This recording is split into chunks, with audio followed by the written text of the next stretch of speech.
In fact, I said to some of you before that when we had the 9/11 incident and the commission was formed and they made the recommendations, they made recommendations to protect America. But the Republicans would never take them up. And some of it was about our borders. An incident? I mean, really, that's how you describe the deadliest attack in America's history as an incident? Joining me right now, former CIA officer Buck Sexton. Buck, always a pleasure. Good to have you back on the show.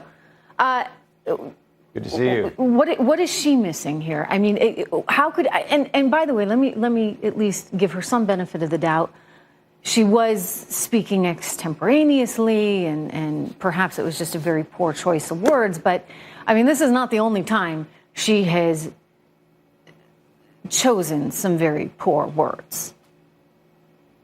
Yeah, if it wasn't Nancy Pelosi, I think most folks would be willing to give a little more of the benefit of the doubt here. But the truth is, Pelosi is pretty remote from the issues and interests of most of the American people. So going into the midterm, she's the gift that keeps on giving for Republicans. I think as much as possible, they should try to have Nancy Pelosi, Hillary Clinton, Chuck Schumer, a number of prominent Democrats out there as spokespersons, as proxies for all of the different elections that will be going on in states across the country. So that's one part of this. And then on the notion of Nancy Pelosi as border hawk, or as Nancy Pelosi was putting it, willing to do things that Republicans won't on the border. Notice how she didn't actually name any of these recommendations. It seems to me she has some faint recollection of some things in the 9/11 Commission report, perhaps, that she would like to have seen implemented, except she never did anything to implement them. And if it was such a good idea, why not actually tell us what it is? We know the Democrats are basically quasi-open borders now as a party,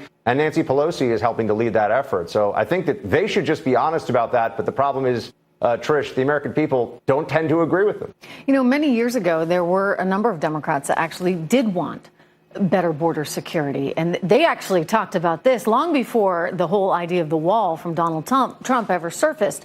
But now they have amnesia because apparently it's politically expedient to do so and to talk instead about just opening the floodgates and welcoming everyone.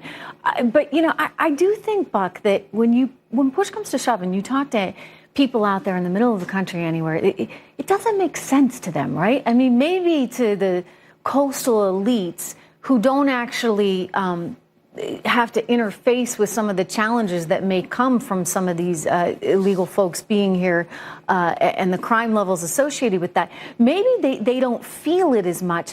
But when you go elsewhere in the country, or you go anywhere along the border there, say in Arizona or in Texas, people feel very differently. Why is there such a disconnect? Well, I think you're hitting the nail on the head. I mean, Nancy Pelosi is really emblematic of what you would call a limousine liberal or a private jet progressive, whatever your favorite terminology may be for it. This is somebody who isn't having to have her children share school classrooms with illegal immigrants who are going to need additional language training, who are often going to need a heavy dose of public services to help them. And while it's all well and good to be concerned for the less fortunate among us, there are a lot of Americans who are less fortunate and need assistance and help, who are legally in the country. And then once you also add into this employment as a factor, sure, the Pelosi's of the world are not going to be competing with illegal immigrants for jobs.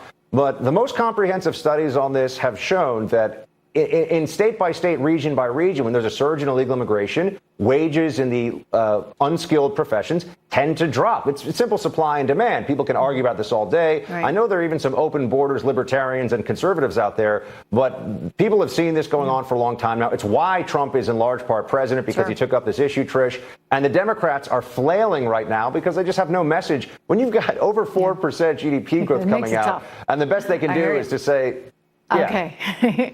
4.1%. That's a tough thing to fight back against because people are feeling pretty good right now. Buck Sexton, thank you. Good to have you here.